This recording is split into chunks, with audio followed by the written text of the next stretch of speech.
சாதி பெருமை, சாதிக்காகவே வாழறது, சாதி இல்லாம நம்ம இல்ல, இதுதான் வாழ்க்கையா இருந்திருக்கு. இது திடீர்னு உருவானது இல்ல. நீங்க தொல்காப்பிய காலங்கள்ல இருந்து, சங்க இலக்கியங்கள்ல இருந்து அதுதான் வழி நடத்திக்கிட்டே வந்துகிட்டே இருக்கு. அப்ப இந்த படங்கள் அது இப்ப தற்காலத்துல வர்ற சினிமாக்கள் அதை கேள்வி எழுப்புது. அதெல்லாம் சரிதானா, அதனால இவ்வளவு பேர் கஷ்டப்படுறாங்க, இத்தனை பேரோட வாழ்க்கை அழியுது அப்படின்னு சிந்திக்க வைக்குது இல்ல.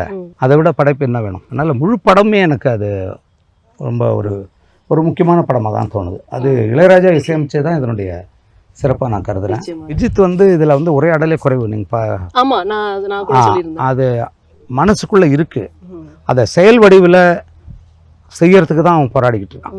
அவன் பேசிட்டான்னா ஒன்றுமே இல்லை. அதனால் அந்த வசனம் குறைவாக இருக்கிறது தான் படத்தோட சரி. அது என்ன, அது ரொம்ப, ஏன்னா அவ்வளவு தூரம் அவன் தாக்குதல் உள்ளா இருக்கான், வாழ்க்கையை இழந்திருக்கான், வாழ்க்கையை பாதிக்கப்பட்டிருக்கான். அவன் அதிகமாக பேச மாட்டான். எனக்கு மகனா இல்லை, அந்த ஜீவா வேற விஜித் வேற தான் நான் பார்க்குறேன். நிச்சயமா.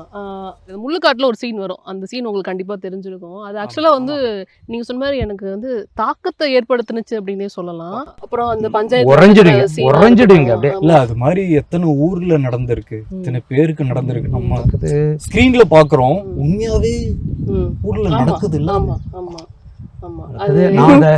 நான் இந்த சிறப்பு காட்சி போட்டோம் இல்லையா, என் நண்பர் ஒருத்தர் வந்தார். அவர் இப்போ இங்கே இந்த 4 தென் மாநிலங்களில் இருக்கிற அந்த பட்டாளம் இராணுவத்தில் இருக்கிற உயர் அதிகாரிகளில் ஒரு 2வது ஆள் அவர் அந்த பதவியில். அவர் சும்மா கூப்பிட்டு வந்துட்டாருங்க. அவர் மனைவியும் வந்தாங்க.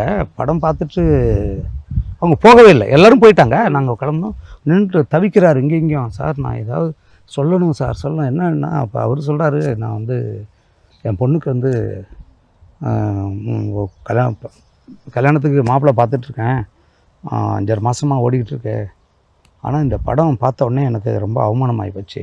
நான் நிச்சயமாக என் பொண்ணுக்கோட விருப்பத்துக்கு தான் நான் விடுவேன். எனக்கு கௌரவமே வேணாம், என் பொண்ணோட வாழ்க்கை தான் முக்கியம். அது அவர் சொல்லிட்டே இருக்கார்.